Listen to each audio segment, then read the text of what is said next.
Lumabas dito sa may Oscar, kailangan natin mag-log out dito sa may police checkpoint. Good. Okay na po. Thank you, sir.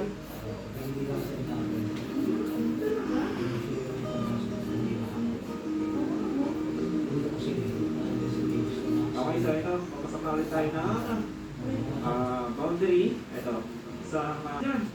Wala ka na, matay ka na. Hello. Park, matarik dito, matarik ka na. Matarik dito. Ligo-ligo.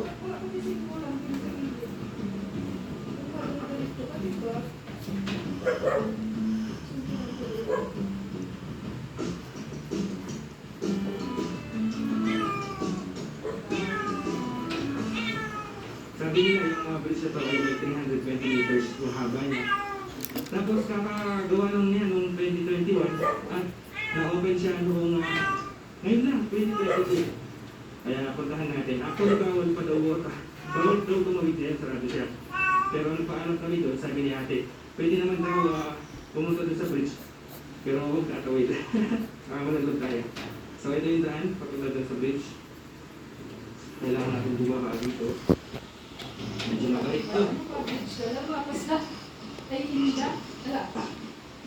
So, yung steep right now.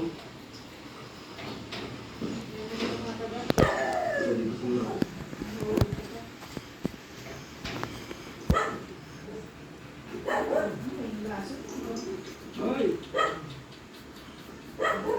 Nakita mo na yung bridge? Naliligo na yata tayo. Nakita mo na? Malayo-layo din pala, no? Abort. Ayun yung bridge, ang layo pa pala. So, baka magustuhan natin, kasi pupunta pa tayo ng Sagada eh. Kaya, eto, palipad na lang kami dito. Ayun, doon tayo. Palipad na lang tayo doon.